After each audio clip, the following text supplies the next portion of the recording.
నేను వందనాలు తెలియజేస్తా ఉన్నా. దేవునికి స్తోత్రం. మంచిది ప్రియులారా, దేవుని వాక్యాన్ని నేర్చుకుందాం. అపవాది ఆలోచనలు ఎలా ఉన్నప్పటికీ మన దేవుడు పరిస్థితులన్నిటిలో జయాన్నిచ్చి మనల్ని ముందుకు నడిపించువాడు. అందరూ బైబిల్ గ్రంథాలు తెరిచి ప్రియులారా, దినవృత్తాంతముల 2వ గ్రంథము, దినవృత్తాంతముల 2వ గ్రంథము 20వ అధ్యాయము 30వ వచనాన్ని చదువుకుందాం. 20వ అధ్యాయం 30వ వచనం. ఈ ప్రకారము అతని దేవుడు చుట్టూనున్న వారిని జయించి అతనికి నెమ్మదిని అనుగ్రహింపగా యెహోషాపాతు రాజ్యము నిమ్మళముగా నుండెను. దేవుడు తన పరిశుద్ధ వాక్యమును దీవించునుగాక.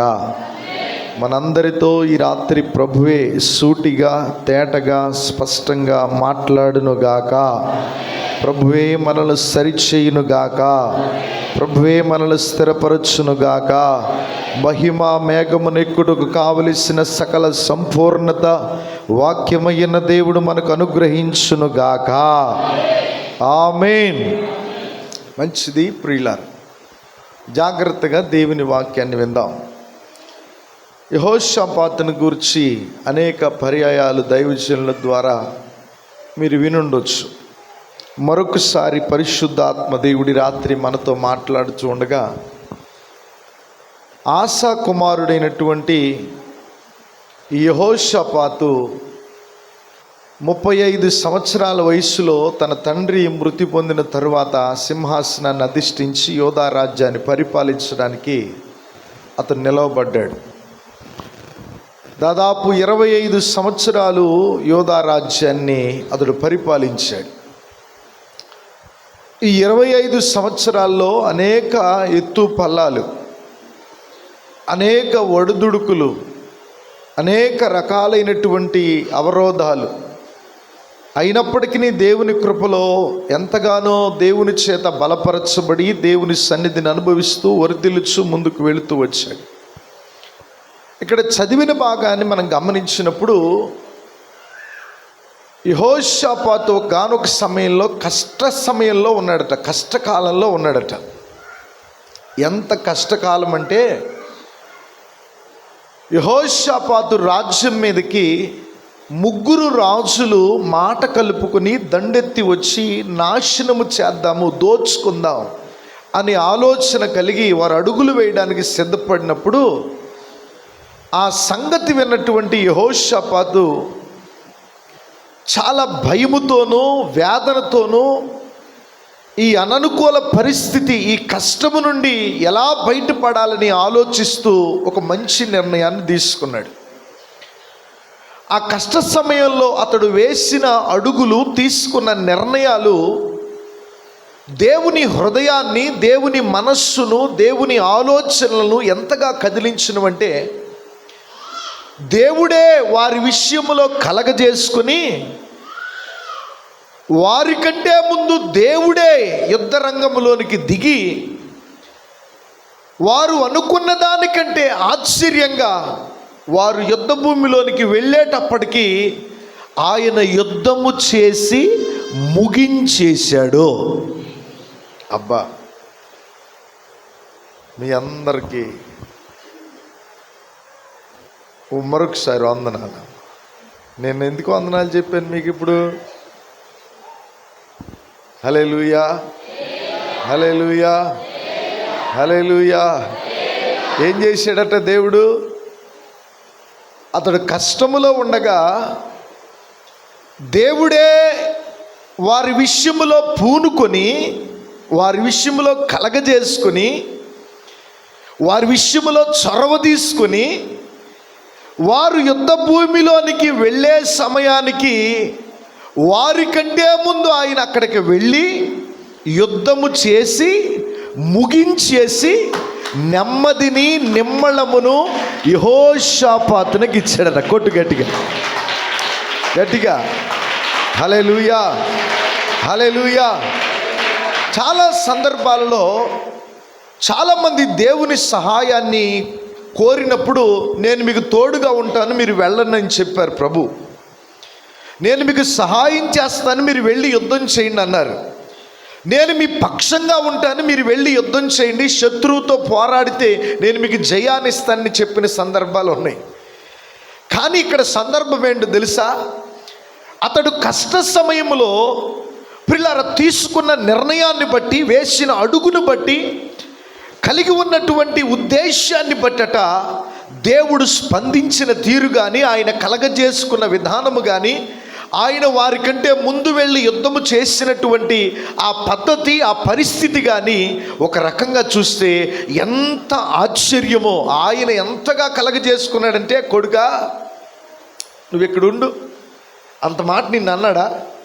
నువ్వు రావద్దు, నేనే చూసుకుంటా వాడి సంగతి, అంత మాట అన్నాడా? నువ్వు అవసరంలా, నేను చూసుకుంటా. అంటే ఇప్పటి వరకు నువ్వు ఎంత బాధపడుతున్నావని నేను అనుకోలా, ఇప్పటి వరకు నువ్వు ఇంత వేదన చెందుతున్నావని నేను అనుకోలా. ఏదోలే బాధ వచ్చింది, కష్టం వచ్చింది అనుకొని సరే సర్దుకుపోతుంది అనుకున్నాను. ఇంత మాటని ఇంత చేయడానికి వాడు పూనుకున్నప్పుడు, నువ్వు కాదు, నువ్వు ఎక్కడే ఉండు, నేను చూసుకుంటానని ఆయన యుద్ధ భూమిలోనికి వెళ్ళాడట. యెహోషాపాతు సైన్యము యుద్ధ భూమిలోనికి వెళ్ళేటప్పటికి శత్రువు అనేవాడు యుద్ధము చేయడానికి లేకుండా అందరూ చచ్చిపడి ఉన్నారట. గట్టిగా స్తోత్రం, హల్లెలూయా. ఈ రాత్రి ప్రభు మనతో మాట్లాడుతున్న అద్భుతమైన మాట ఏంటంటే, మీరు ఏ స్థితిలో ఉన్నారనేది దేవునికి తెలుసు. ఏ కష్టంలో, ఏ వేదనలో, ఏ దుఃఖములో, ఏ అననుకూలతలో, ఏది ఆశ కలిగి, దేని విషయంలో భయపడుతూ, దేని విషయంలో ఆందోళన చెందుతూ ఉన్నారో ప్రభువుకు తెలుసు. ఆ విషయంలో మీరు ఆయన సన్నిధిని అనుభవిస్తూ రాత్రి ప్రత్యేకమైన ప్రతిష్ఠిత ఉపవాస దినాల్లో ప్రభు సన్నిధిని అనుభవిస్తూ చేరి ఉన్నారు కదా. మీ విషయంలో ఆయన కలగజేసుకోవాలని ఆశపడుతున్నాడు. మీ విషయంలో యెహోషాపాతు దగ్గర ఎలా స్పందించాడో అలా స్పందించాలని ఆయన ఆశపడుతున్నాడు. యెహోషాపాతు పక్షంగా ఎలా కలగజేసుకుని వారికంటే ముందు వెళ్ళి యుద్ధ భూమిలో నిలిచి యుద్ధము చేసి నెమ్మదిని, నిమ్మళమును యెహోషాపాతునకు, యోధావారికి ఎలా ఇచ్చాడో మీ విషయంలో కలగజేసుకుని మీ పక్షమై కార్యములు చేసి నెమ్మదిని, నిమ్మళమును ఇచ్చి ఆశగల మీ ప్రాణములను తృప్తిపరచి దుఃఖమునకు ప్రతిగా సంతోష వస్త్రము చేత మిమ్మును అలంకరించి నా దేవుడు జయకేతనము ఎగరవేయాలని ఇష్టపడుచున్నాడు. హల్లెలూయా, హల్లెలూయా. ఆయన నీ విషయంలో కలగ చేసుకోవాలి అంటే, ఆయన నీ పక్షమై చొరవ చూపాలి అంటే, ఆయన నీ విషయంలో నీ దుఃఖమును సంతోషంగా మార్చడానికి నువ్వు ఒక అడుగు వేసేలోపే ఆయన 10 అడుగులు వేసి ఆ కార్యాన్ని ఆయన సఫలీకృతం చేసి ముగించాలి అంటే ఎలాంటి అనుభవాలతో మనము ముందుకు వెళ్ళాలి? యెహోషాపాతు ఏం చేశాడు? ఏం చేయడాన్ని బట్టి దేవుడు అంతగా కలగ చేసుకున్నాడు? ఏం చేయడాన్ని బట్టి దేవుడు అంతగా స్పందించాడు? ఏం చేయడాన్ని బట్టి యుద్ధము చేయకుండానే వెళ్ళేటప్పటికి శత్రువు మిగలకుండా చేసి విస్తారమైన దోపుడు సొమ్ము, దోచు ఎనగా మోయలేనంతగా, కూర్చుకోలేనంతగా, సంపాదించుకోలేనంత దోపుడు సొమ్మును విస్తారముగా అక్కడ సిద్ధపరిచాడు. ఏం చేశారో తెలుసా? కొన్ని మాటలు నేను మీకు చెప్తాను. అతడు తన మనస్సులో వేదన ప్రారంభమయ్యి శత్రువులను గూర్చిన భయము యెహోషాపాతు కలిగినప్పుడట అతడు యోధా అంతటా ఉపవాస దినమును చాటించి తాను కూడా ఉపవాసం ఉండి దేవుని సన్నిధిలో చేరట. యెహోవా ఎదుట వారు మనస్సు నిలుపుకొని ప్రార్థన చేశారు. ఈ ఉపవాస కూడికల్లో నీ ప్రార్థన ఆలకించిన దేవుడు ఆయన స్పందించి, ఆయన కలగజేసుకొని, ఆయన చొరవ చూపి నీ పక్షమై నిలిచి ఆయనే యుద్ధము చేయాలంటే, ఆయనే సఫలీకృతముగా ప్రతి కార్యాన్ని జరిగించాలి అంటే దేవుని సన్నిధిలో ఉన్న మనమట, ఆయన సన్నిధిలో ఉపవాసం ఉన్న మనమట, ప్రార్థించే మనమట, ఆయన సన్నిధిలో గడపడానికి సమర్పించుకున్న మనమట మనస్సు నిలిపి ప్రార్థన చేయాలట. ఏం చేయాలి? ఏమి నిలపాలి? మనస్సు నిలపాలట. ఎందుకు మనస్సు నిలపాలి? మా నాన్న చిన్నప్పుడు నాకు తెలియదు, ఓ రోజు నేను మా అమ్మమ్మ వాళ్ళ దగ్గర పెరుగుతున్నాను, నా చదువు ఎట్టా ఉందా, నా పరిస్థితి ఎట్టా ఉందా అని తెలుసుకోవటానికి కూర్చోబెట్టి అడిగాడు, ఒరే అన్నిటికంటే వేగంగా వెళ్ళేది ఏదిరా అన్నాడు. మనకేం తెలుసు, విమానం, రైలు, మనం చిన్నపిల్లలంగా. ఆయన టప్పని నెత్తమ్మట ఒకటి వేసి అన్నాడు, అన్నిటికంటే వేగంగా వెళ్ళేది ఏంటంట, మనసు అట. ఇప్పుడు అమెరికా అంటే అది అమెరికా వెళ్ళిపోయింది. ఇప్పుడు అది కుదురుగా ఉండదు. ఒక మనిషి పాడైపోవడానికి, ఒక కుటుంబం పాడైపోవడానికి, జీవితాలు భ్రష్టు పట్టిపోవడానికి, జీవితాలు బాగుపడడానికి కూడా ప్రధానమైన కారణం ఏంటో తెలుసా? ఒకటి, నీ మనస్సు మంచిదైతే నువ్వు కూడా మంచోడు అవుతావు, నువ్వు బాగుపడతావు, దీవించబడతావు.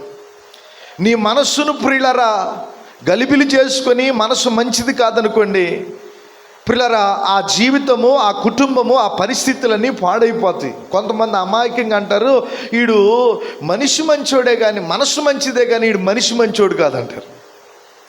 మనసు మంచిదైతే మనిషి మంచోడు ఎందుకు కాకుండా పోతాడు అంటే, వీడు రెండూ మంచి కాదు. నీకు అర్థం కావట్లేదు అసలు ఆ సంగతి. వీడు మనస్సు మంచిది కాదు, వీడు మనిషి.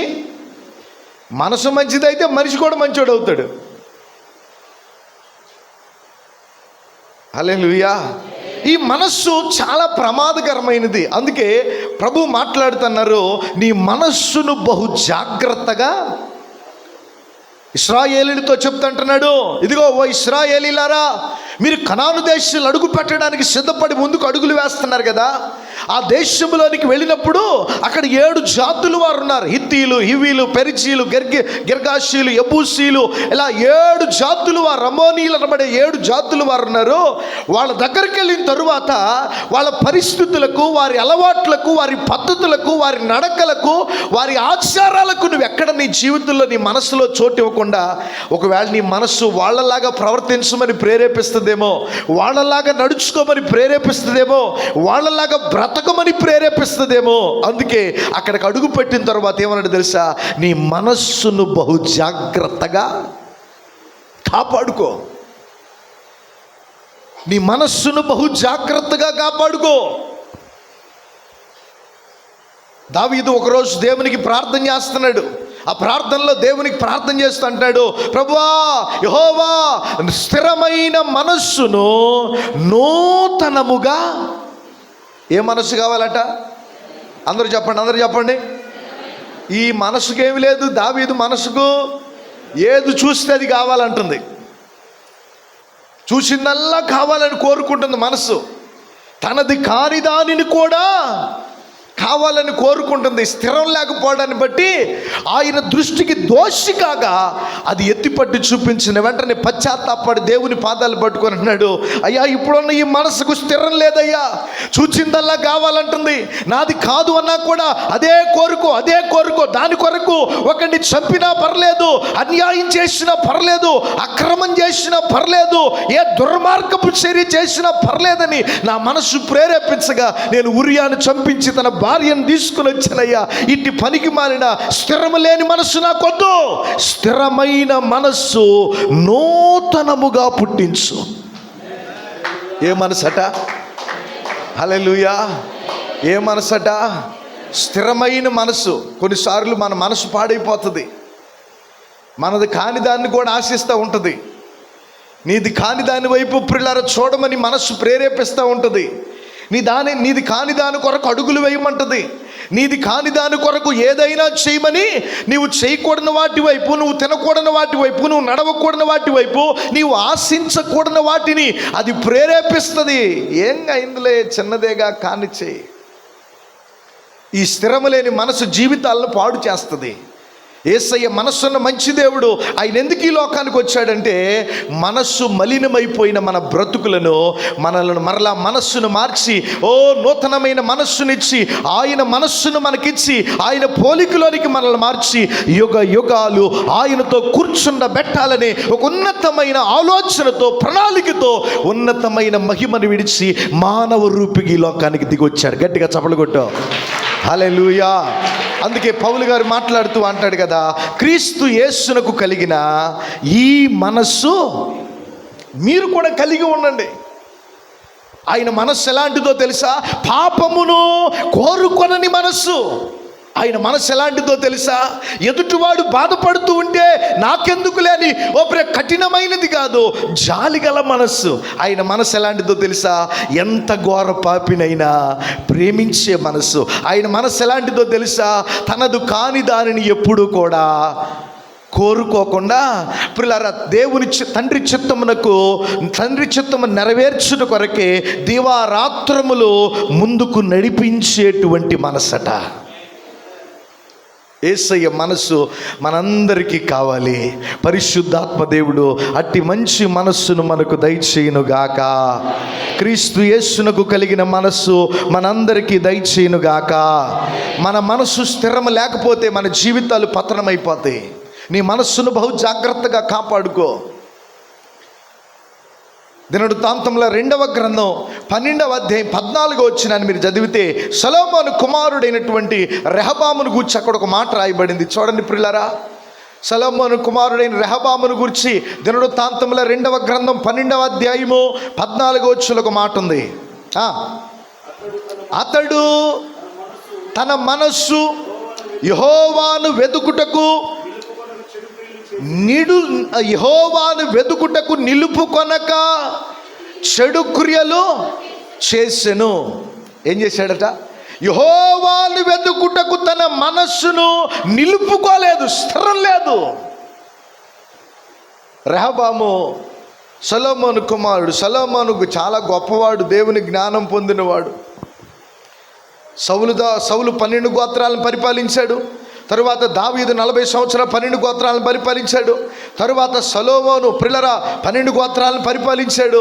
చివరికి ఈ మనస్సు నిలకడలేని రెహబాము వచ్చట, దేవునిని వెతుకుటకు మనస్సు నిలుపుకోకపోవడాన్ని బట్టట అతని కాలములో రాజ్యము 2గా విభాగించబడిందట. చీలిపోయింది రాజ్యం. నువ్వు మనస్సు నిలిపి ప్రార్థన చేయి, నిన్ను స్థిరపరిచి ఆయనకు మహిమకరంగా నడిపిస్తాడు. నువ్వు మనస్సు నిలుపుకొని ప్రార్థన చేసి ప్రభువుని అడుగు. నీ ప్రార్థన ధూపం వల్ల ఆయన సన్నిధికి చేర్చుకొని వెంటనే ప్రత్యుత్తరం ఇస్తాడు. నువ్వు మనస్సు నిలుపుకొని నీ స్థితిని దేవునికి చెప్పు. అది ఏ స్థితి అయినా, అది దీనస్థిత, అది దయనీయ స్థిత, అది కరువా, అది వేదన, అది దుఃఖమా, అది తీరని కోరిక, అది తీరని వాంఛ, అది వైద్యుల వల్ల కాని పరిస్థితి, అది మనుషుల వల్ల కాని పరిస్థితి, అది ఏ మనుష్యుడు చేయలేని కార్యమా, నువ్వు మనస్సు నిలుపుకొని ప్రార్థన చేస్తే నా ప్రభు కలగ చేసుకుంటాడు. ఆయన చొరవ చూపుతాడు. ఆయనకు అసాధ్యమైనది లేదు కనుక నిశ్చయముగా ఆయనకు మహిమ కలుగునట్లుగా నీ కుటుంబములో, నీ జీవితంలో ఆయన ఆశ్చర్య కార్యములు చేస్తాడు. హల్లెలూయా, హల్లెలూయా. చాలామందికి మనుషులు ఎక్కడ ఉంటారు, మనసు ఎక్కడ ఉండదు. ఒక రోజున్న మా చర్చిలో ఒక అక్కాయి వాక్యం చెప్తా ఉండగా ఇద్దరు చివరిని కూర్చొని పక్కన మాట్లాడుకుంటున్నారు. అది కూడా ఇట్లా చెంగాటం పెట్టుకుని నిదానంగా ఊసులాడుతున్నారు. కాసేపు చూసా, ఒక 2 నిమిషాలు చూసా, ఇద్దరు ఇట్లా ఉన్నారా అనుకున్నా. ఏం మనిషి ఎక్కడ ఉంది, ఏం మనసు అంతా ఎక్కడుంది, ఎక్కడెక్కడో తిరుగుతుంది. సరే చూసి అయిపోయిన తర్వాత, ప్రార్థన అయిపోయిన తర్వాత, ఆశీర్వాదం అయిపోయిన తర్వాత ప్రార్థన చేయడానికి ప్రార్థన చేయించుకోవటానికి ముందుకు వస్తాను. అక్కయ్య కాసేపు ఉండు, నీతో కొద్దిగా మాట్లాడాలి, ఉండని చెప్పాను. ఉండని చెప్తే ఉంది. అయిపోయిన తర్వాత అన్నాను, అక్క నేను ఒక మాట అడుగుతా, దైవజనుడి దగ్గర అబద్ధం చెప్పకూడదు కదా, నువ్వు అబద్ధం చెప్పకుండా చెప్పన్నా. ఆమెకు అప్పుడే చెమటలు పట్టేసినాయి. అమ్మో అయ్యగారు అసలు ఏమడుగుతాడు, ఏం జరిగింది, ఎవరన్నా ఏమన్నా చెప్పారేమో అనుకుంటుంది. నేను అన్నాను, వాక్యం చెప్పేటప్పుడు నువ్వును ఆ శారమ్మ ఇద్దరు కలిసి చెంగాటం పెట్టుకుని ఊసాడుతున్నారు, దేని గురించి ఏం మాట్లాడుతున్నారు చెప్పాను. అసలు ముందే కండిషన్ పెట్టాగా, నువ్వు అబద్ధం చెప్పకూడదు, దైవజనుడి దగ్గర జాగ్రత్తగా ఉండాలి అని చెప్పాగా. ఇక అసలు ఏమీ అబద్ధం చెప్పకుండా అని చెప్పింది. అయ్యా ఏమి లేదు, శారమ్మ అంటుంది, నేను నాటుకెళ్ళాం అక్కాయ్, జనం తక్కువగా ఉండి పొలం ఎక్కువ వేసేటప్పటికి మనిషికి 1200 డబ్బులు పడి, ఇవాళ జనం తక్కువ వెళ్ళారు, పొలం చాలా ఉంది, ఇవాళ నాకు తెలిసి మనిషికి 1500 దగ్గర 1800 దాకా పడేటట్టుండయి, ఇవాళ వృధాగా మానేసి అనిపిస్తుంది, మనసు అంతా బాధపడుతుంది, పొద్దు నుంచి దాని గురించి ఆలోచిస్తున్నానని అంటుందంట శారమ్మ. మీరు కాదు అంటే ఇప్పుడు ఈ శారమ్మ మనసు ఎక్కడ తిరుగుతుంది, మనిషి ఎక్కడుంది, పొలం చుట్టూ తిరుగుతుంది సైతాన్లాగా. కొంతమంది మనుషులు ఇక్కడే ఉంటారు, మనసులు కొంపలమ్మడి తిరుగుతూ ఉంటాయి. మనసులో ఆ వండుకున్న కూటుకొండ మీద కూరదాక మీద ఉంటుంది. కొంతమంది దాచి వచ్చిన డబ్బుల మీద తిరుగుతూ ఉంటాయి, చుట్టూ తిరుగుతూ ఉంటాయి. ఇది నువ్వు ఇట్లా అక్కడక్కడ మనసు తిరిగి కొంపలమ్మటి చెట్లమ్మటి తిరుగుతూ పెట్టుకొని నువ్వు మనిషి ఎక్కడ స్తోత్రం హల్లెలూయా స్తోత్రం, నువ్వు ఎంత పదాలతో ప్రార్థన చేసినా, ఎన్ని సంవత్సరాలు చేసినా, అయ్యగారు ఎన్ని సంవత్సరాలు ఉపవాసాలు కోటాలు పెట్టినా గొర్రెకు తోక బెత్తుడు అన్నట్టుగా నీ జీవితంలో ఏ కార్యము చూడలేవు. కారణం ఏంటంటే అది సేవకుల్లో తప్పో, దేవునిలో లోపమో, దేవుడు అన్యాయస్తుడో కాదు. నువ్వు మనస్సు నిలపక దేవుని సన్నిధిలో అనాలోచనగా ఉండడాన్ని బట్టే. అర్థమవుతుందా? నువ్వు ఉపవాసం ఉన్నప్పుడు మనస్సు నిలుపు, దేవుని సన్నిధిలో ప్రార్థించేటప్పుడు మనస్సు నిలుపు, పాటలు పాడేటప్పుడు మనస్సు నిలుపు, ప్రార్థన చేసేటప్పుడు మనస్సు నిలుపు, వాక్యం వినేటప్పుడు కూడా ఏం నిలపాలట? మనస్సు నిలిపి. అక్కడ యోధావారు యెహోషాపాతు చేసిన మొట్టమొదటి పని ఏంటంటే వారు మనస్సు నిలిపి యెహోవాకు మొర్ర పెట్టగా. అట్టి సిద్ధపాటు పరిశుద్ధాత్మ దేవుడు ఈ ఉపవాస దినాల్లో మనందరికీ దయచేయును గాక. గట్టిగా ఆమేన్. రెండవదిగా చూడండి, అతను చేసిన పని ఏంటంటే వారు ఉపవాసం ఉండి మనస్సు నిలిపి వారు ప్రార్థన చేశారట. ఆ ప్రార్థన చేయడానికి వాళ్ళు ఎలా సిద్ధపడ్డారు తెలుసా? ప్రార్థన చేశారన్న మాట మనం చదివాం, కానీ అదే ఓ ప్రియులారా 20వ అధ్యాయము 13వ వచనాన్ని మీరు గమనించినప్పుడు ఉపవాసం ఉండి ప్రార్థన చేయడాకట వారు ఎలా సిద్ధపడ్డారని దానిలో అక్కడ ఒక విషయం ఉంది చూడండి. యోధావారందరూ తమ శిశువులతోనూ భార్యలతోనూ పిల్లలతోనూ యెహోవా సన్నిధిని నిలవబడిరి. ఎవరెవరట? యోధావారందరూ తమ శిశువులతోనూ భార్యలతోనూ పిల్లలతోనూ యెహోవా సన్నిధిలో నిలవబడ్డారట. శిశువులంటే ఒడిలో ఎత్తుకున్న పసిగుడ్లు, భార్యలు, పిల్లలంటే ఇక చిన్న పిల్లలు మొదలుకొని కాస్త విధానమైన వాళ్ళందరూ. ఇప్పుడు పిల్లల శిశువులను ఆ ఒడిలో ఎత్తుకున్నట యోధా ఆ బాలింతలట ప్రియులారా మనస్సు నిలుపుకొని దేవుని సన్నిధులు అలాగా ఆ పసిపిల్లలను ఎత్తుకొని వాళ్ళు ఏడుస్తున్న పాలు ఇవ్వకుండా వాళ్ళు ఎంత కంగారు పడి ఎంత ప్రియులారా అరుస్తూ ఉన్నా ఆ పిల్లలు ప్రియులారా ఆకలితో కేకలు వేస్తూ ఉన్నా కూడానట వారికి పాలు ఇవ్వడానికో లేకపోతే వారిని చక్కబెట్టడానికో వారి ఏడుపు మానపడానికో ఏ ప్రయత్నం చేయట్లేదట. పిల్లలు పక్క నుండి పిలుస్తున్నారట, అమ్మా ఆకలి అవుతుందే, ఉపవాసం పెట్టావు ఆకలి అవుతుంది అంటున్నారట. అసలు పిల్లలు పట్టించుకోవట్లేదట. ఆ ఒళ్ళో ఉన్న శిశువులట పాలు కొరకు అంగలారుస్తున్నారట, అయినా కూడా వాళ్ళని పట్టించుకోవట్లేదట. భార్యలు, పసిపిల్లలు వీళ్ళందరూ దేవుని సన్నిధిలో చేరి ఉపవాసం ఉండి మనస్సు నిలుపుకొని అలాగా ఓ పిల్లల దేవుని పాదాలు పట్టుకోగనట అది చూసిన దేవుని హృదయం అట చెలించిపోయిందట. హల్లెలూయా. ఎందుకు చెలించింది? ఎవరిని చూసి?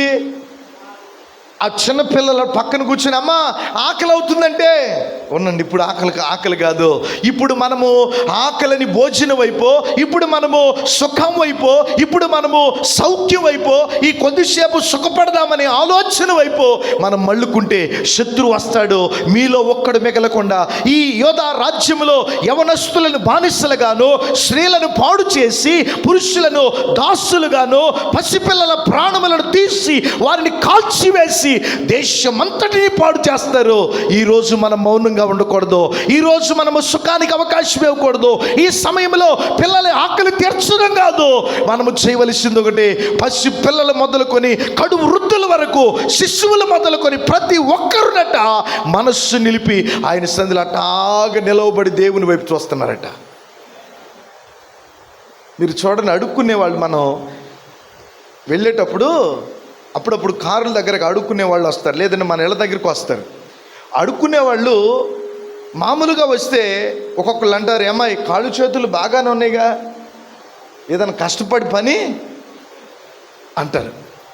కానీ వచ్చేటప్పుడు ఆ చంకలో పసిగుడ్డులు వేసుకుని వస్తారు. వచ్చేమంటారు తెలుసా? అయ్యా పిల్లకి ఆకలి అవుతుందంట, పిల్లకి పాలు పడతాకి డబ్బులు లేవు, పిల్లకి టిఫిన్ పెడతాకి డబ్బులు లేవు, పిల్లకి అని ఆ పసిగుడ్డు వైపు చూపిస్తారు. ఆ పసిగుడ్డు వైపు చూపించగానే ఆ చంకలో ఉన్న పిల్లని చూడగానే మన మనసు ఏమైపోద్ది? ఎంత కఠినాత్ముడిది అయిన ఏమైపోద్దట, అయ్యో పాపని వెంటనే జేబులోంచి తీసి మనం ఇచ్చేస్తాం. ఎందుకు ఇస్తాం? ఎవరిని చూచేస్తాం? వీళ్ళని చూచాము. దేవుడు ఎందుకు కలగ చేసుకున్నాడు? ఎందుకు వారికంటే ముందెళ్ళి ఆయనే యుద్ధం చేశాడు? ఎందుకు వారి పక్షంగా వెంటనే తన ఆత్మచేత వారి మధ్యలోనికి దిగివచ్చి వారితో మాట్లాడాడు? ఎందుకు వారి పక్షంగా జయించి వారికి నెమ్మదిని నిమ్మలాన్ని కలగ చేశాడంటే ఆ పసిగుడ్డులు వేసుకున్నట ఆ తల్లులు, ఆ బాలింతలు పాలు కూడా ఇవ్వకుండానట యెహోవా సన్నిధిలో అలాగ నిలబడిపోయారు. పిల్లలు కేకలేస్తున్నారట, అమ్మ ఆకలి అవుతా ఉంది, అమ్మ దాహం అవుతా ఉంది, ఒకసారి మా కడుపు మండుతా ఉంది అని చెప్పి అరుస్తున్నా చెప్తున్నారట. ఈరోజు ఆకలి తీర్చుకునే సమయం ఇది కాదు. శత్రువులు ముగ్గురు దండెత్తి వస్తున్నారు. ఈరోజు ఒక్క పూట భోజనం మానితే ఇదిగో సదాకాలము, శాశ్వత కాలము రాజ్యము నెమ్మదిగా ఉంటుంది, కుటుంబాలు నెమ్మదిగా ఉంటాయి, మీరందరూ సుఖంగా బ్రతుకుతారయ్యా. ఈ ఒక్క రోజు గనక సుఖానికో సౌఖ్యానికో కడుపు నింపుకోవడానికో లేకపోతే అనాలోచనకు అవకాశం ఇస్తే మీరందరూ బానిసలు అయిపోతా, మనందరి జీవితాలు భ్రష్టు పట్టిపోతాయి. మీరు ఆకలి అనొద్దని చెప్పి ఎవరి మాట లక్ష్య పెట్టట్లేదట. పసి పిల్లలను వేసుకుని దేవుని సన్నిధిలో మనం ప్రార్థన ఎలా చేయాలి తెలుసా? దేవుని సన్నిధికి మనం ఎలా రావాలో తెలుసా? పిల్లల్ని ఇంటి దగ్గర టీవీ దగ్గర కూర్చోబెట్టి, నానా నేను వచ్చే వరకు మీరు తలుపు తీయొద్దు, ఎవరు తలుపు తీయమన్నా తీయొద్దు, ఇంట్లో ఎక్కడ డబ్బులు అక్కడే పెట్టానని తలుపు బయట గొండి పెట్టి లోపల కూర్చోబెట్టి రాకూడదు. ఏం చేయాలి? కుటుంబ సమేతంగా పసిపిల్లలు మొదలుకొని వృద్ధుల వరకు దేవుని సన్నిధిలో మీరు కనబడగలిగితే ఆ చిన్న బిడ్డలను మీరు సిద్ధపరిచిన విధానాన్ని, మిమ్ములను, మీ కుటుంబ ఆసక్తిని చూచిన దేవుడు వెంటనే మీ పక్షంగా స్పందించి తన కార్యాలు ప్రారంభిస్తాడు. హల్లెలూయా. మా చర్చిలో ఒక అమ్మాయి అంజలి అని, అమ్మాయి యవ్వన కాలంలోనే ఒక 27, 28 ఆ సంవత్సరాల వయసులో అమ్మాయికి చిన్న తేడా ఏదో చేసి ఈ 2 కాళ్ళు చచ్చుబడిపోయినాయి. మనిషి మాట్లాడుతుంది, చేతులతో మామూలుగా ఇచ్చేస్తుంది, కానీ లేవలేదు, కూర్చోలేదు, నడవలేదు. అమ్మాయికి 2 చిన్న పిల్లలు, ఒకడికి వచ్చి రాని మాటలు, ఒకడికి కొద్దిగా మాటలు వచ్చిన పరిస్థితి. ఒకడు ఎంత ఉంటాడు, వాళ్ళ నాన్న హాస్పిటల్ ఇంటి దగ్గర నుంచి ఆ కారులో తీసుకుని వెళ్ళటానికి ఒక్కడే చేతుల మీద ఎత్తుకుని వాళ్ళ నాన్న తీసుకెళ్ళి కారులో పెడతాం చూశారు వీళ్ళు. మరలా హాస్పిటల్ నుంచి వచ్చిన తర్వాత ఆ కారులో నుంచి వాళ్ళ అమ్మని ఎత్తుకొని మరలా వచ్చి ఇంట్లో పండుకోబెడతాం చూశారు. ఒకరోజు ఆదివారం ఆ తీసుకెళ్ళిన ఆ మరుసటి ఆదివారం దేవుని సందులోకి వచ్చి ప్రార్థన చేసుకోండి నేను ప్రార్థన చేస్తుంటే అందరూ స్త్రీలు పురుషులు మామూలుగా ప్రార్థన చేస్తుంటే ఈ పిల్లోడు నాకు తెలిసి వాడు ఎంత ఉంటాడు, ఆడికి ఒక 7 సంవత్సరాలు ఏముంటాయి, 7 సంవత్సరాలు 8 సంవత్సరాలు అంతే, అంతకంటే ఎక్కువ ఉండవు. వాడు నిలువు మోకాళ్ళేసి వాడు చేతులు ఎత్తి అడుగుతున్నాడు, యేసయ్యా మా అమ్మకు 2 కాళ్ళు పనిచేయట్లేదయ్యా, మా నాన్న చేతుల మీద ఎత్తుకెళ్తున్నాడయ్యా, మా అమ్మ అట్టా ఉంటే మాకు అన్నం ఎవరు పెడతారయ్యా, మాకు అన్నం ఎవరు వండుతారయ్యా అని చెప్పి వాడు బోరు నేడుస్తున్నాడండి. ఈ ఆడాళ్ళు మగాళ్ళు చేసే ప్రార్థన అందరూ ఆపేసి ఆడెంక అట్లాగే చూస్తా ఆడి ఏడుపు, వాడి స్థితిని చూస్తుంటే ఆడి కళ్ళు తెరవట్లేదు, ఆడి మాట మాట్లాడటం మానలేదు. అట్లాగే చేస్తుంటే నేను కూడా కళ్ళు తెరిచి చూసి నాకు ఆశ్చర్యం అనిపించింది. వెంటనే వీళ్ళందరూ ఎవరి కోసం వాళ్ళు ప్రార్థన చేయటం మానేసి అందరూ ఆ బిడ్డతో ఏకీభవించి తన తల్లి కొరకు ప్రార్థన చేయండి అని అందరూ నిలువు మోకాళ్ళు వేసి ఆ బిడ్డతో ఏకీభవించి ప్రార్థన చేస్తే ఆశ్చర్యకరుడైన దేవుడు చచ్చుబడిపోయిన కాళ్ళనిచ్చి ఈరోజు తన బిడ్డలకు తల్లిగా, తన భర్తకు భార్యగా ఈరోజు మరలా రోజు పని చేసుకొని ప్రియులారా తన కుటుంబాన్ని పోషించుకునే కృపనిచ్చాడు. అది కావాలంటే మా నరేష్ వచ్చాడు, అడగండి ఆ పిల్లోడిని అడగండి. అంజలి అమ్మాయి పేరు అంజలి, వాళ్ళ భర్త పేరు శరత్. నేను తర్వాత మందిరానికి వచ్చిన వెంటనే ఆ బిడ్డ సాక్ష్యం చెప్పి నిలవబడి, మీరందరూ చేసిన ప్రార్థన ఆలకించిన దేవుడు మరి చేశాడంటే, తర్వాత అమ్మాయి సాక్ష్యం ముగించిన తర్వాత చెప్పాను, మేము చేసిన ప్రార్థన ఏమో కానీ తర్వాత మాట, అయ్యా అమ్మా, మొదట నీ కొడుకు చేసిన ఆ చిన్న బిడ్డ పసిగుడ్డు చేసిన ప్రార్థన దేవుడు ఆలకించి, గుంటూరు డాక్టర్లో గుంటూరు గవర్నమెంట్ హాస్పిటల్లో డాక్టర్లు అన్నారట, ఈ వైద్యానికి ఏమి సరిగా స్పందించట్లేదు, ఇక కాళ్ళు వచ్చినా రావచ్చు, లేదంటే అట్లాగే జీవితకాలం ఉండిపోవచ్చు అని డాక్టర్లు అంటే, ఆ చిన్న బిడ్డ చేసిన ప్రార్థనకు యేసయ్య మనస్సు కరిగిపోయింది, ఆయన హృదయం కరిగిపోయింది, ఆయన చొరవ తీసుకున్నాడు, ఆయన కనికరపడ్డాడు, డాక్టర్లై ఆశ్చర్యపోయేటట్లుగా ఈరోజు నడిపించాడు, సజీవ సాక్షిగా నిలవబెట్టాడు. బిడ్డలకు ప్రార్థన నేర్పించు, నీ మీద నీ కుటుంబం మీద కనికరపడేటట్లుగా, వారి జీవితాలు బాగుపడేటట్లుగా, నీ పరిస్థితి మారేటట్లుగా, నీ కన్నీరు నాట్యముగా మార్చబడేటట్లుగా కుటుంబ సమేతంగా దేవుని సన్నిధిలో నిలవబడండి. ఆ చిన్న బిడ్డల స్తుతుల మూలముగా అనట ఆయన దుర్గమును స్థాపించే దేవుడట. చిన్న పిల్లల స్తుతుల మూలముగా ఆయన దుర్గమును స్థాపించి నీకు క్షేమమును, నెమ్మదిని, సమృద్ధిని, సమాధానం ఇస్తాడట. హల్లెలూయా. అందుకే యేసుప్రభు వారు 19వ అధ్యాయం మత్తయి సువార్తలో మాట్లాడుతున్నారు. యేసుప్రభు దగ్గరికి చిన్నపిల్లల్ని వస్తూ ఉంటే వారిని అట్ట శిష్యులు ఆటంకపరిచి, మీరు వెళ్ళొద్దు, మీరు చిన్నపిల్లలు మీరు వెళ్ళొద్దు అని ఆటంకపరిస్తే అంటున్నారు యేసుప్రభు వారు అక్కడ, వారిని నా యొద్దకు, చిన్న బిడ్డలను నా యొద్దకు రానివ్వండి, ఇలాంటి వారిదే పరలోక రాజ్యం. నీ బిడ్డలకు ఏమి నేర్పుతున్నావు? దేవుని సన్నిధిలో ఉండడం నేర్పుతున్నావా? ఆదివారం సన్నిధిలో ఎట్లా ఎదగాలో నేర్పుతా ఉన్నావా? దేవుని మందిరంలో ఎలా కూర్చోవాలో నేర్పుతున్నావా? ప్రార్థన ఎలా చేయాలో నేర్పుతా ఉన్నావా? పరిచర్య ఎలా చేయాలో నేర్పుతా ఉన్నావా? నీ బిడ్డలను మందిరానికి తీసుకుని వస్తున్నావా? ఒకరోజు మా సంఘంలో ఒక అక్క వచ్చి అంది, అయ్యా మా అబ్బాయి అసలు పిల్లలు నా మాట వింటలేదయ్యా, వాళ్ళ మామ తాత గారం ఎక్కువైపోయిందయ్యా, అసలు నన్ను తల్లిగా కూడా చూడలేదు అంది. ఎంత వయసు వాళ్ళది?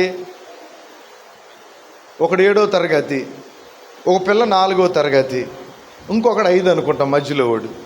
ఏమేం చదువుతుంది?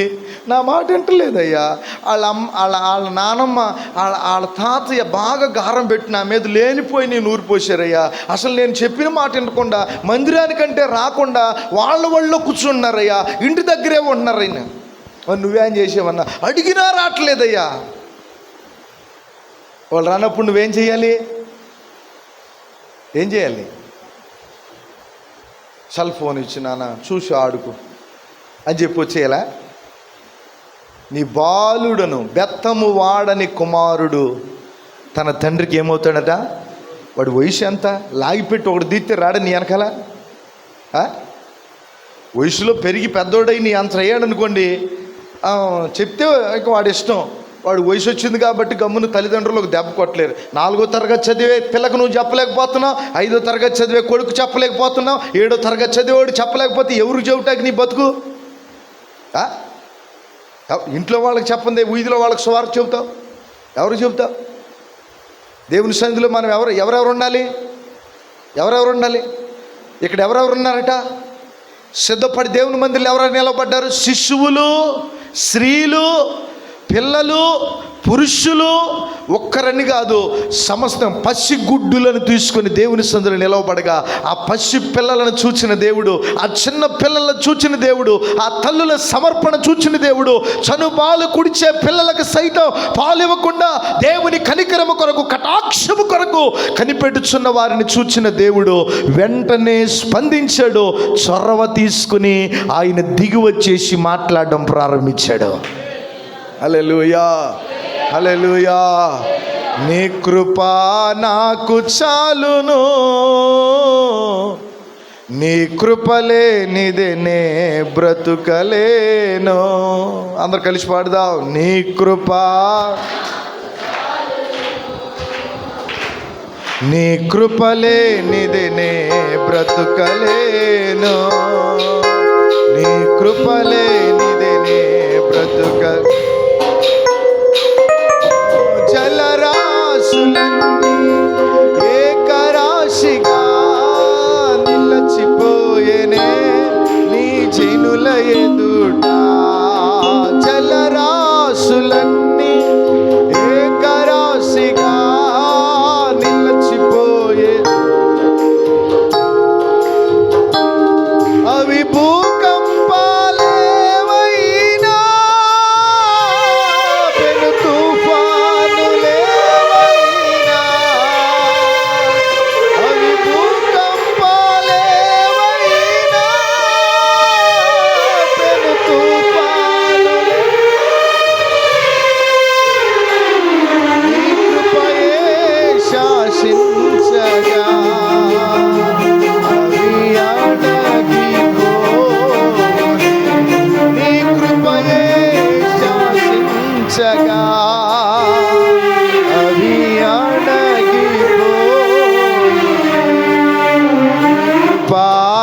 నాకు చాలును,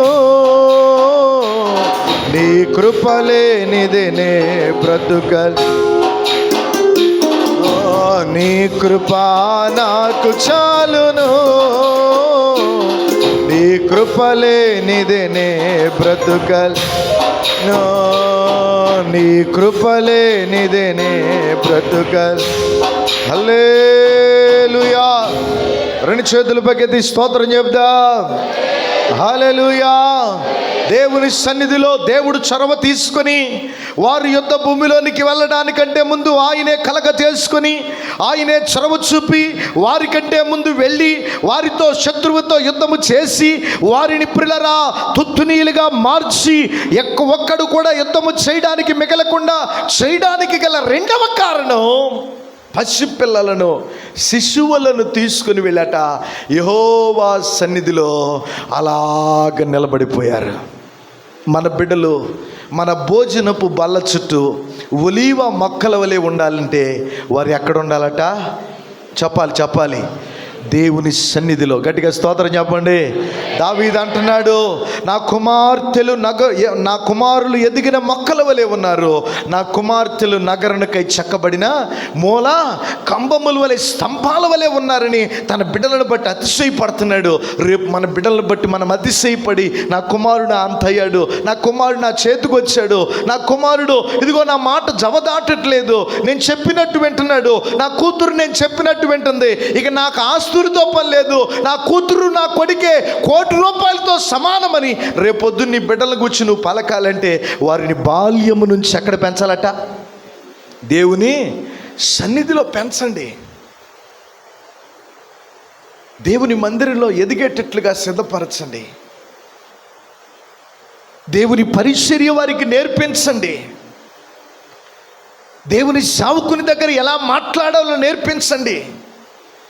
ఈ రోజున మనం పిల్లల పరిస్థితిని చూస్తూ ఉంటే ప్రియులారా, ఒక్కొక్క తల్లి హృదయం ప్రియులారా నిండిపోతూ ఉంది దుఃఖముతో, వేదనతో. యవనస్తులు చూడండి, ఎన్నో దురలవాట్లకు చెడు అలవాట్లకు లోనైపోతూ ఉన్నారు. ఎక్కడ చూసినా యవనస్తులు పాపం వైపు, లోకం వైపు ఆకర్షితులైపోతూ ఉన్నారు. ఇంటికి వచ్చేటప్పటికి వాడు ప్రియులారా నీతిమంతుడికి తాతలాగా కనబడుతున్నాడు. బజారులోకి వెళితే ఈడికంటే పనికి మాలినోడు ఇంకొకడు లేడన్నట్టుగా ప్రవర్తిస్తున్నాడు. చాలామంది తల్లిదండ్రులు అనుకుంటున్నారు, మా అబ్బాయి చెడిపోటకండి వాడు కారణం వీడు కారణం అని లోకం మీద పడి ఏడుస్తున్నారు తప్ప, నువ్వు ఎలా పెంచాలో, ఎలా దేవుని సందులు నడిపించాలో, ఎలా దేవుని మాటలు నేర్పించాలో, ఎలా దేవునికి ప్రార్థించాలో నువ్వు మొదటి నుంచి నేర్పితే వాడి మీద పడి ఏడ్చే పరిస్థితి ఉండదు కదా. హల్లెలూయా, హల్లెలూయా. మన బిడ్డలు దేవుని సన్నిధిలో ఎదిగిన మొక్కలుగా ఉండాలి.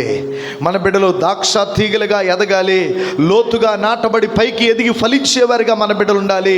గోడలు దాటి ప్రియులరా, సరిహద్దులు దాటి మన బిడ్డలు విస్తరించేవారిగా, ఫలించేవారిగా, మన బిడ్డల గోడలు దాటి ఫలించేవారిగా మన బిడ్డలు ఉండాలి. అలా ఉండాలంటే నీ చిన్న బిడ్డలతో, పసిగుడ్డులతో సహా నువ్వు ఎక్కడ ఉండాలట? ఎక్కడ కనబడాలట? ఆయన నీ పక్షంగా కనికరపడినట్లుగా, ఆయన నీ విషయంలో స్పందించినట్లుగా, నీ విషయంలో కార్యాలు సఫలపరిచినట్లుగా దేవుని సన్నిధిలో నీ కుటుంబ సమేతంగా ఉండడం నేర్చుకో. హల్లెలూయా, హల్లెలూయా, హల్లెలూయా.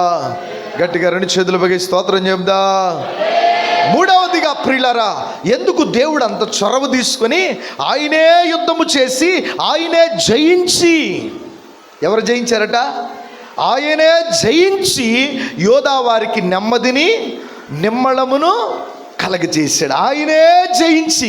ఎందుకు అంత చొరవ తీసుకున్నాడంటే, వీరు ఎప్పుడైతే దేవుని సందులో కుటుంబాలుగా కనబడ్డారో దేవుడు చలించిపోయి ఆయన మనస్సులో ప్రియులారా వెంటనే స్పందించి వెంటనే తన ఆత్మతో దిగొచ్చేసాడు. మాట్లాడుతున్నాడు, యోధావారులారా, యెహోషాపాతు రాజా, మీరు భయపడవలసిన పని లేదు. ఆ శత్రువులను గురించి మీరు ఆందోళన చెందొద్దు.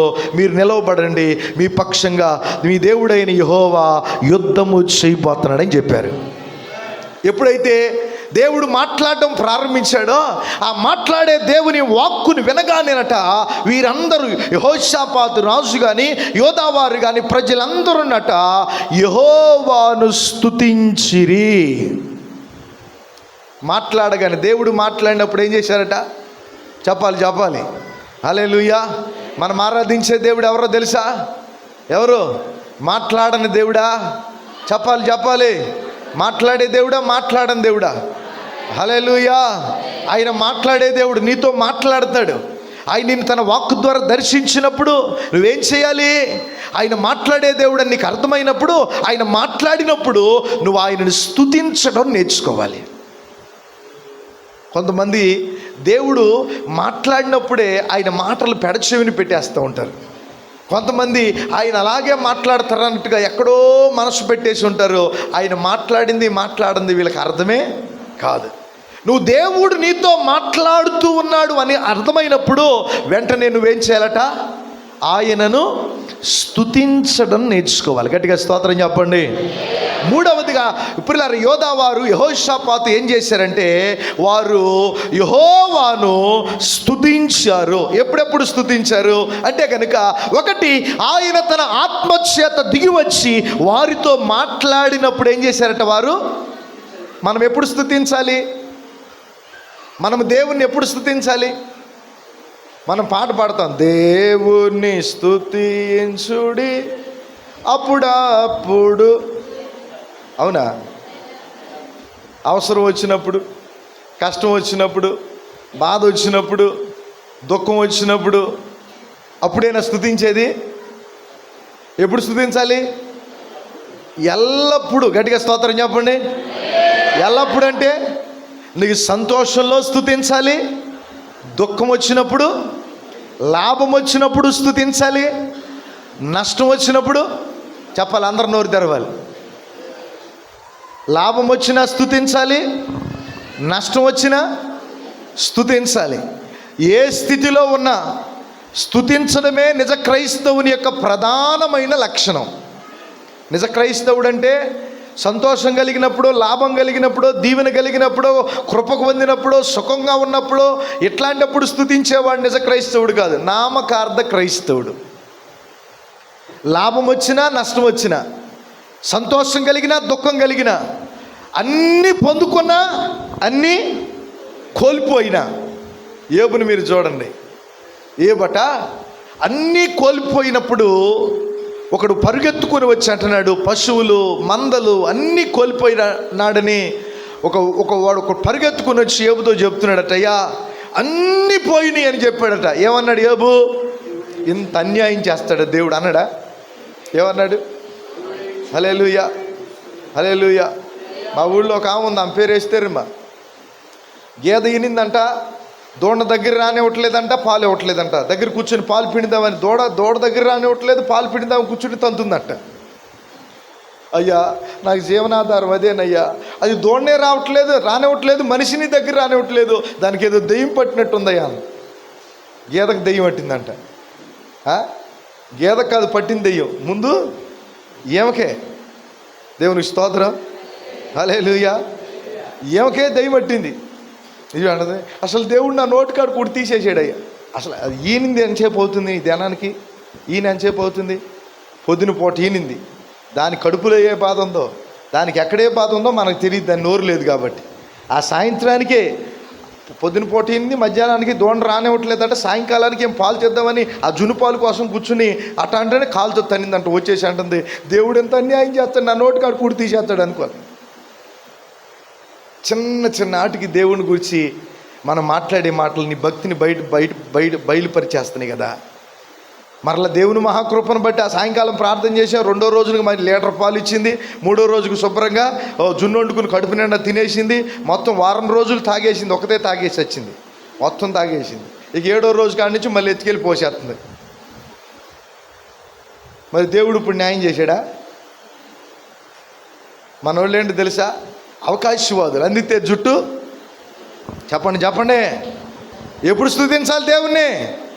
చెప్పాలి. సుఖం వచ్చినప్పుడు కాదు, దుఃఖం వచ్చినప్పుడు కూడా, సంతోషం కలిగినప్పుడు కాదు, ఏడుపు వచ్చినప్పుడు కూడా, లాభం వచ్చినప్పుడే కాదు, నష్టము కలిగినా కూడా, అన్ని పరిస్థితులలో, అన్ని సమయాలలో, ఎల్లప్పుడూ మనం ఏం చేయాలట? ఆస్తిని కోల్పోయినప్పుడు ఏమంటున్నాడు? యెహోవా ఇచ్చెను, యెహోవాయే తీసుకొనెను, యెహోవా నామమునకు స్తుతి కలుగును గాక. రెండవసారి, అయ్యా నీ బిడ్డలందరూ 10 మంది ఒకే రోజు చచ్చిపోయారు, అయిపోయారు, నీ పని అయ్యి. ఏమన్నాడు? యెహోవా ఇచ్చెను, యెహోవా తీసుకొనెను, యెహోవా నామమునకు స్తుతి. అంటే ఏం చేస్తున్నాడు? సంతోషంగా అన్నీ ఇచ్చినప్పుడు దేవుని స్తుతించాడు, అన్నీ కోల్పోయినా. ఇది నిజ క్రైస్తవుడు. నిజ క్రైస్తవుడు అంటే దేవుడే నా కుమారుడు, నా కుమార్తె అని అనిపించుకోగలిగిన ఆత్మీయ స్థితి అది. యోబుని గురించి ప్రభు ఏమన్నాడు? అపవాది సాతానుడితో, సైతానా ఎక్కడి నుంచి వచ్చావురా? ఈ సమూహంలో, ఈ సమావేశానికి నేను పిలవలేదు కదా, ఈ నా దూతగణాన్ని పిలిస్తే నువ్వు ఎక్కడి నుంచి వచ్చావంటే అన్నాడు, నేను భూలోకంలో అటు ఇటు తిరుగుతూ వచ్చాను. భూలోకంలో అటు ఇటు తిరిగానన్నావు. నా కుమారుడైన యోబు ఒక అతను ఉన్నాడు నీకు, నా కుమారుడైన యోబు. ఎవరట? దేవుని కుమారుడు. గట్టిగా స్తోత్రం.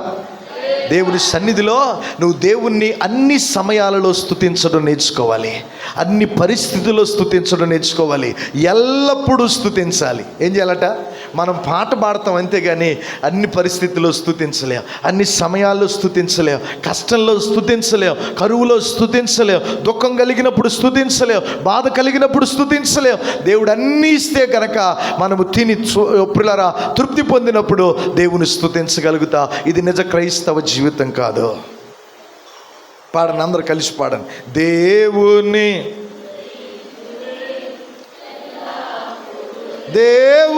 స్తుతి, దేవుని స్తుతి ఎల్లప్పుడు, ఆయన పరిశుద్ధాలయ,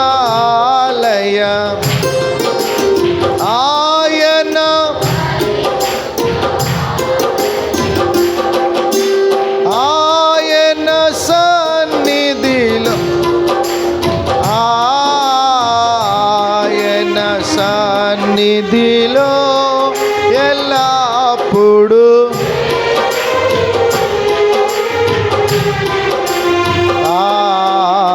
దేవుని. అందరూ పాడాలి. ఎల్లప్పుడు హల్లెలూయా. ఎప్పుడెప్పుడు స్తుతించాలట? చెప్పాలి. అన్ని సమయాలలో, అన్ని పరిస్థితులలో, అది ఏ పరిస్థితి అయినా కూడా నిజ క్రైస్తవుని యొక్క గొప్ప లక్షణము యెహోవాను స్తుతించుట. ఇప్పుడు దేవుని మాట పలికిన వెంటనేనట, ఆయన మాట్లాడిన వెంటనేనట యెహోషాపాతు, యోధా వారందరూనట యెహోవాను స్తుతించారు. స్తుతించిన తరువాత ప్రియులారా, దేవుడే యుద్ధము చేస్తానన్నాడు కాబట్టి యుద్ధానికి వెళదామని అందరూ ఆయుధాలు, బల్యాలు, బరిశీలు, డాళ్ళు, ప్రియులారా ఆ యుద్ధ సామాగ్రి అంతా కూడా సిద్ధపరుచుకొని రెడీగా ఉన్నారు. ఈలోపు మరలా యెహోషాపాతు వచ్చి అంటున్నాడు, అబ్బాయి సైన్యానికి ముందు దేవుని స్తుతించే లేవీలు, యాజకులు, గాయకులు, వాయిద్యాలు వాయించే వారందరూ ఎక్కడుండాలట? ఎక్కడుండాలి? ముందుండి దేవుణ్ణి స్తుతించండి, వారి వెనక సైన్యము ఆయుధాలు పట్టుకుని రండి. ఇప్పుడు ఏంటో అర్థం తెలుసా? ఈ యుద్ధము ఆయుధాలతో చేసేది కాదు, దేవుని స్తుతించుటను బట్టి చేసే యుద్ధం. గట్టిగా స్తోత్రం, హల్లెలూయా. నీవు దేవుని స్తుతిస్తూ ఉండగా చేసే యుద్ధం ఇది. నువ్వు దేవుని స్తుతిస్తూ ఉంటే అపవాదితో నువ్వు పోరాడక్కర్ల, జుట్టు పట్టుకొని పిల్లరా ప్రాకుల్లాడక్కర్ల. దేవుని నువ్వు స్తుతించే అనుభవం అయితే యుద్ధము ఎవరు చేస్తారట? నీ స్తుతుల సింహాసనం పైన ఆసీనుడైన దేవుడు నువ్వు స్తుతిస్తూ ఉండగానే ఆయన తన మహిమను విడిచి నీ స్తుతుల సింహాసనంపై ఆసీనుడై ఉండట, నీ పక్షమై నిలిచి ఆయన యుద్ధము చేయడం ప్రారంభిస్తాడు. అది పరిస్థితులతో పోరాడతాడు, అది రోగముతో పోరాడతాడు, అపవాదితో పోరాడతాడు, ఆటంకాలతో పోరాడతాడు. ప్రతి దుఃఖకరమైన పరిస్థితులన్నిటితో ఆయన పోరాడి జయమిస్తాడు. నువ్వు చేయాల్సిందేంటి? ఇప్పుడు చెప్తున్నాడు అదే. సైన్యమేమో వెనకుండాలి, స్తుతించే వాళ్ళందరూ ఎవరుండాలి? ముందు చెప్పాలి. వీరందరూనట దేవుని మాట విన్నప్పుడు స్తుతించారు. ఇప్పుడు యుద్ధానికి బయలుదేరి వెళుతుండగా వారు గాయకులు, లేవీయులు వాయిద్యాలు వాయిస్తూ దేవుని స్తుతిస్తున్నారట. వీరు స్తుతించుకుంటూ యుద్ధ భూమిలోకి వెళ్ళి అలాగ చూస్తుంటే ఎదురుగా శత్రువు ఎవడో కనపట్లేదట. స్తుతిస్తూ వెళ్ళారు, ఎదురుగా శత్రువుతో పోరాడదామని వెళ్ళారు. కానీ వీళ్ళు స్తుతిస్తూ యుద్ధ భూమిలోనికి వస్తూ ఉంటే స్తుతుల సింహాసనాసీనుడైన దేవుడట వీరికంటే ముందు వెళ్ళట అక్కడ యుద్ధము చేసి శత్రువులను హతమార్చెను. హల్లెలూయా. స్తుతిస్తూ వెళ్ళారు దేవుని సన్నిధిలో. నువ్వు పోరాడే ముందు దేవుని స్తుతించు. నీవు కాదు పోరాడేది, స్తుతుల సింహాసనాసీనుడైన దేవుడే నీ పక్షమై పోరాడతాడు. వారి యుద్ధానికి వెళ్ళేటప్పుడు ఆ మాట చదవండి ప్రియులారా. ఒక మాట 20వ అధ్యాయము 21వ వచనాన్ని చదివితే, మరియు అతడు జనులను హెచ్చరిక చేసిన తరువాత యెహోవాను స్తుతించుటకు గాయకులను ఏర్పరచి వారు పరిశుద్ధ అలంకారములు ధరించి సైన్యము ముందర నడుచుచు యెహోవా కృప నిరంతరముండును ఆయనను స్తుతించుడని స్తోత్రము చేయుటకు వారిని నియమించి వారు పాడుటకును స్తుతించుటకును మొదలు పెట్టగా యెహోవా యోధా వారి మీదికి వచ్చిన అమోనీయుల మీదను మోయాబీల మీదను శేయీరు మాన్యవాసుల మీదను మాటుగాండ్రలు పెట్టిన గనుక వారు హతులయ్యారు. యుద్ధము చేయడాన్ని బట్టి హతులయ్యారా? స్తుతించడాన్ని బట్ట. వారు స్తుతిస్తూ ఉండగా ఏం చేస్తామన్నారు వాళ్ళు? చెప్పాలి అందరూ చెప్పాలి, పురుషులు చెప్పాలి. ఏం చేస్తా ఉండగా దేవుడు యుద్ధం చేశాడు చెప్పాలి. మాటుగాండ్రని ఎప్పుడు పెట్టాడు? వారందరూ యెహోవాను పాడుచు స్తుతించుట మొదలు పెట్టగా యెహోవా యోధా వారి పక్షముగా యుద్ధము చేసి వారి శత్రువులను హతమార్చేశాడు. స్తుతిస్తూ ఉండగానే యుద్ధము జరిగిపోయిందట. ఆయుధము లేకుండానే యుద్ధం జరిగిపోయిందట. స్తుతిస్తూ ఉండగానే యుద్ధం అయిపోయిందట. గట్టిగా స్తోత్రం చెప్పండి. స్తుతిస్తూ ఉండగానే యుద్ధం చేసేట ప్రభు. ఇప్పుడు మొదటిగా ఆయన మాట విన్నప్పుడు స్తుతించాలి. రెండవదిగా ఆయన బిడ్డలముగా మనము పోరాడవలసిన పరిస్థితులను జ్ఞాపకము చేసుకుని మనం వెళ్ళుచున్న ప్రతి స్థలమందు కూర్చున్నా, నించున్నా, పని చేసినా, ఎక్కడ ఏ స్థితిలో ఉన్నా మనము దేవునిని స్తుతించే అనుభవం అయితే నీకు ముందుగా ఆయన వెళ్ళి మెట్టగానున్న స్థలములను సరళము చేసి ఆటంకాలను తొలగించి అద్భుతాలు చేసి నీ కొరకు మార్గాన్ని సిద్ధపరుస్తాడు. గట్టిగా స్తోత్రం. హల్లెలూయా. మూడవదిగా మీరు చూస్తే అక్కడికి వెళ్ళి చూస్తేనట ఎవరు యుద్ధము చేయడానికి శత్రువులు లేరట. ఇంకా దగ్గరికి వెళ్ళి చూస్తే అందరూ హద్దులై పడిపోయారట. పడిపోతే పిల్లలు జరిగిన ఆ సంఘటన మీరు గమనిస్తే వారు యుద్ధము చేయడానికి వచ్చిన వారు యుద్ధము చేయకుండా అక్కడ ఉన్నటువంటి సంపదనంతా, వారి దగ్గర ఉన్న వెండిని, బంగారాన్ని, వారి దగ్గర ఉన్నటువంటి పిల్లల ఆహారాన్ని, వస్తువులనట దోచుకోవటం మొదలు పెట్టారట. ఒక్కొక్కడు వాడు లెక్కకు మించి వాడు మోయగలిగిన దానికంటే ఎక్కువగా కూర్చుకున్నాడట. అలాగన 3 దినములు శత్రువుల యొక్క సొమ్మును కూర్చుకున్నారట వాళ్ళు. ఎన్ని రోజులు? ఈ 4 రోజులు నువ్వేం చేయాలో తెలుసా? ఈ 4 రోజుల్లో దేవుని కృప నువ్వు ఏం పొందుకోవాలో తెలుసా? ఈ 4 ఇంతకుముందు శత్రువు నిన్ను భయపెట్టవచ్చు, ఇంతకుముందు శత్రువు నీ కష్టాన్ని దొంగిలించవచ్చు, ఇంతకుముందు నీ చేతుల కష్టార్జితాన్ని నువ్వు అనుభవించలేని దయనీయ స్థితిలోకి వెళ్ళొచ్చు. ఈ 4 దినాలు నువ్వేం చేయాలి? ఇంకా మన ముందు ఎన్ని ఉన్నాయి? ఇంకా 2 దినాలు ఉన్నాయి. మిగిలిన దినాల్లో నువ్వేం చేయాలి తెలుసా? శత్రువుల గవిని స్వాధీనపరుచుకుని దోచుకొని పోయిన దానంతటికంటే అధికముగా సంపాదించుకోవాలి దేవుని కృప. హల్లెలూయా. హల్లెలూయా. వారు యుద్ధము చేయడానికి వెళ్ళారు కానీ అవకాశం లేదు, యుద్ధము చేయలేదట. ఆయన అక్కడ శత్రువులతో ఆయన యుద్ధము చేయగా వారు దోచుకున్న 3 దినాలు వారు కూర్చుకున్నారట. కూర్చుకొని మొయ్యలేక ఇళ్ళకి తెచ్చారట. ఇళ్ళకి తెచ్చి ప్రియులారా ఆ రాత్రికి 3వ రోజు రాత్రికి ఇళ్ళకి చేరారట. అక్కడ అన్ని ప్రియులారా అక్కడ తెచ్చినవన్నీ వెండి బంగారం వస్త్రాలు అవన్నీ అక్కడ పెట్టారు. వెంటనే చేసిన పని 4వ దినమున వారు బెరాకా లోయలో కూడి యెహోవాకు కృతజ్ఞతాస్తుతులు ఏం చేశారట? 3వ రోజు రాత్రి వరకు కూర్చుకొని మోసుకొని దాచుకొని ఇదే సరిపోయింది. వెంటనే 4వ రోజు ఏం చేశారట? దేవునిని స్తుతించడానికి కృతజ్ఞతాస్తుతులు చెల్లించడానికి వారు బెరాకా లోయలో 4వ రోజు వెంటనే ఈ పని చేయగలుగుతారా? వెండి విస్తారంగా, బంగారం విస్తారంగా, వస్త్రాలు, ఆహారం అన్నీ బాగా దొరికినాయి, ఇంటి నిండా నిండిపోయి ఉన్నాయి. వెంటనే ఇంటి తలుపులు వేసేసి మెదలకొండ గబగబా పరుగెత్తుకొని చర్చిలోకి వెళ్ళి ప్రార్థన చేసి స్తుతించి పాటలు పాడి వాక్యం విని చప్పట్లు కొట్టి సాక్ష్యం చెప్పి దేవుని గణపరుస్తారా? ఏం చేస్తారు? తెచ్చిందంతా లెక్కేసుకోవటం మొదలెడతారు. లెక్క పెట్టుకున్న తర్వాత నాకు 10 కేజీలు దొరికింది, పక్కింటి ఆమెకు ఎన్ని కేజీలు దొరికి ఉంటుంది? ఎక్కువ దొరికింది అంటావా అని ఆలోచించి నీది నువ్వు చూసుకోకుండా మళ్ళీ పక్కింటికి పరిగెత్తికెళ్ళి అక్కాయి నీకు ఎన్ని కేజీలు దొరికింది, ఎన్ని వస్త్రాలు దొరికినాయి, వెండి ఎంత దొరికింది, బంగారం ఎంత దొరికిందని పక్కన వాళ్ళు లూజ్ చేసుకుంటావు. ఇది కాస్త అయిపోయిన తర్వాత ఇదంతా దాచుకోవటం, ఇదంతా అయిపోయిన తర్వాత ఇక నెమ్మదిగా తినటానికి ఉంది, ఉండటానికి ఉంది, కట్టుకోవడానికి ఉంది, ఇక నాకు దేవునితో పని లేదని శుభ్రంగా దుప్పటేసుకొని, ఇది నేటి మనుషుల లక్షణం. కానీ యోధా వారు ఏం చేశారో తెలుసా? వారు 3 దినాలు విస్తారముగా ప్రియులారా వారు దోచుకొని వెండి బంగారం వస్త్రాలు ఆహారమును వారు సమకూర్చుకున్నట. వెంటనే 4వ దినాన బెరాకా లోయలో కూడి యెహోవాను స్తుతించారు. చప్పట్లు కొట్టి స్తోత్రం చెప్పండి. నువ్వు దేవుని సన్నిధిలో ప్రియులారా కృతజ్ఞత కలిగి జీవించడం నేర్చుకోవాలి, దేవుణ్ణి స్తుతించడం నేర్చుకోవాలి.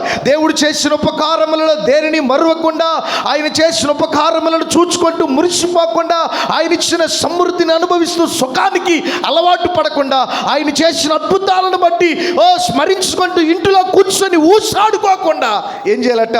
ఆయన నిన్ను హెచ్చించిన కొలది, ఆయన నిన్ను బలపరిచిన కొలది, ఆయన నీ పక్షమై కార్యములు చేసిన కొలది, ఆయన నీ పక్షమై యుద్ధము చేసిన కొలది కృతజ్ఞత కనపరిచి దేవుని సన్నిధిలో దేవునికి కృతజ్ఞత హృదయాన్ని కనపరిచి దేవునిని స్తుతించడం మొదలు పెట్టాలి. హల్లెలూయా. దేవుని స్తుతించే అనుభవంలో వాళ్ళు ఉన్నారు కనుక ఆ ప్రకారముగా ఈ కార్యాలన్నీ చూసిన దేవుడు నిజంగా వారి విషయంలో ఏమాత్రం ఆలోచించలేదు. దేవుని స్తుతిస్తున్నామా? దేవుని బిడ్డలారా, కరువులో స్తుతించాం, సమృద్ధిలో స్తుతిస్తా ఉన్నామా? కొంతమంది అనుకుంటూ ఉండొచ్చు నాకు అన్నీ ఉన్నాయి కదా, దేవునితో పని ఏంటని. నేను అంటాను అన్నీ ఉన్నా కానీ ఆయన కృప లేకపోతే అన్నీ ఉన్నా అనుభవించే అవకాశం మాత్రం ఉండదు. ఉంటుందా? చెప్పాలి. మన వరదల్లో ఒక ఇంటర్వ్యూ మీరు చూశారు లేదో, ఒక ఆయన బాధపడుతూ చెప్పాడు, పిల్లరా సింగనగర్ అయింది. ఏం చెప్పాడంటే ఆ సాయంకాలానికి నీళ్ళు వచ్చినాయట. నీళ్ళు వస్తే ఆయన కింద సెలారు, ఫస్ట్ ఫ్లోరు, 2వ ఫ్లోరు. ఆ ఫస్ట్ ఫ్లోర్లో వీళ్ళు ఉంటారు, 2వ ఫ్లోర్లో అద్దెకిస్తే వాళ్ళు ఆ ముందు రోజే ఫంక్షన్కి వెళ్ళారట. ఇది చూస్తే ఆ రాత్రికి రాత్రే వరద పెరిగిపోయింది, ఆ ఫస్ట్ ఫ్లోర్ మునిగిపోయింది, వచ్చేసిందట. సరే తినటానికి ఉంది, ఉండటానికి ఉందిలే, సరే నీళ్లు తగ్గుతాయి అనుకున్నారట. ఆ రాత్రి తినేశారు, తెల్లారి పొద్దున్నే టిఫిన్ వేశారు. ఆ టిఫిన్ అయిపోయే లోపు పిల్లరా గ్యాస్ బండ్ అయిపోయిందట. స్పేర్ బండ్ లేదు. బియ్యం ఉన్నాయి, కూరగాయలు ఉన్నాయి, అన్నీ ఉన్నాయి, కానీ ఏం లేదు, వండుకోట గ్యాస్ బండ లేదు. కరెంటు కుక్కర్ ఉందా అనుకుంటే కరెంట్ లేదు. కొడుకు అమెరికాలో ఉన్నాడు, కూతురు అమెరికాలో ఉన్నారు. వాడు ఫోన్ చేసి నాన్న డబ్బులు ఏమైనా పంపించమంటావంటే నా దగ్గర ఒక 10 లక్షలు ఉన్నాయిరా, కానీ 1000 రూపాయలకి ఇంకొక 9000 వేసి 10,000 రూపాయలు ఇస్తానన్నా. ఇప్పుడు గ్యాస్ బండ తెచ్చేవాడు ఎవడు? ఎందుకు మనిషి వచ్చేంత లేదు, స్లాబ్ ఫస్ట్ ఫ్లోర్ దాకా వచ్చేసిన నీళ్ళు, ఇప్పుడు నేనేం చేయాలి అని అడుగుతున్నాడు. ఏం చేసేది లేదు, ఎవరు వచ్చేది లేదు, అక్కడ తినడానికి ఏమీ లేదు. ఆ మధ్యాహ్నానికి అట్ట ఇంట్లో ఉండ ఆ ఏరుశనగ గుళ్ళు అయ్యే ఉన్నాయంట, అవి 4 తినేసాడట. ఆ మధ్యాహ్నానికి భోజనం లేదు, సాయంకాలం భోజనం లేదు, రెండో రోజు ఉదయం టిఫిన్ లేదు. అప్పటికే నీరసం వచ్చేసింది ప్రాణం అంతా. ఎవరెవరైనా సహాయం చేస్తారంటే ఏ దిక్కు నుండి సహాయం రావట్లేదు. ఇక ఏడవటం ఒకటే ఏడుపు, ఏడుపు ఒకటే ఏడుపు. భార్య ఏడుస్తుందంట, పిల్లలు ఆకలితో చచ్చిపోతామేమోనని. రెండవ రోజు మధ్యాహ్నానికి కూడా భోజనం లేదట. ఎప్పుడో 3-4 ఆ టైంలో ఎవడో పులిహార ప్యాకెట్ ఒకటి క్యారెటేసాడంట. ఒక్క పులిహార ప్యాకెట్ తన భర్త భార్య ఇద్దరు చెరుసగం తిని కాసిని నీళ్లు తాగి అటాగా బ్రతికి బట్ట కట్టి బయటపడ్డారట. బ్యాంక్ బ్యాలెన్స్ 10 లక్షలు ఉంది. కొడుకు అమెరికాలో ఉన్నాడు, కూతురు అమెరికాలో ఉంది.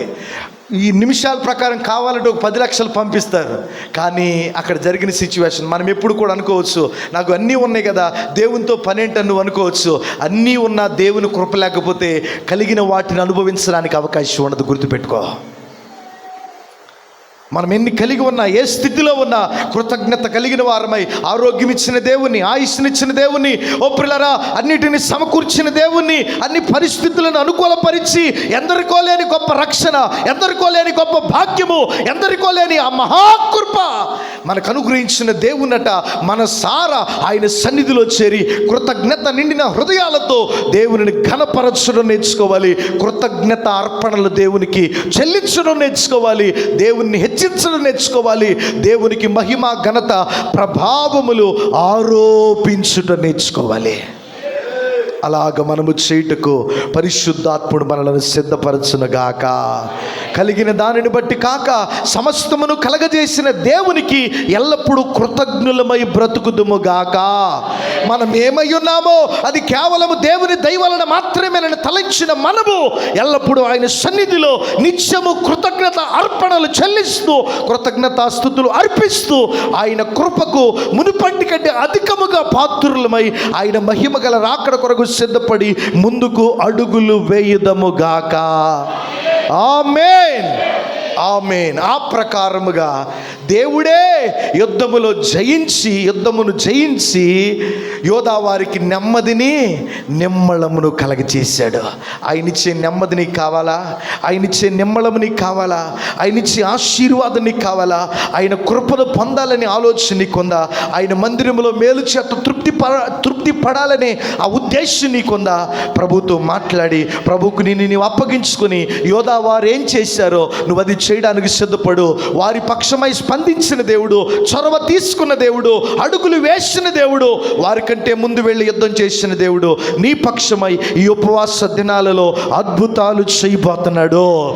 ఆశ్చర్య కార్యములు చేయబోతా ఉన్నాడు. నీ దుఃఖమును సంతోషంగా మార్చబోతా ఉన్నాడు. నిందకు ప్రతిగా రెట్టింపు ఘనతను ఇవ్వబోతా ఉన్నాడు. కావాలా? ప్రభుని అడుగుదా. అందరూ కూడా లేచి నిలబడి ఒక్క నిమిషం కళ్ళు మూసుకొని దేవుని అడుగుదా. మనసారా దేవుని సన్నిధిలో ఒక్క నిమిషం కళ్ళు మూసుకొని మనసారా ప్రభుతో మాట్లాడదా. యేసయ్యా మీకు స్తోత్రాలు.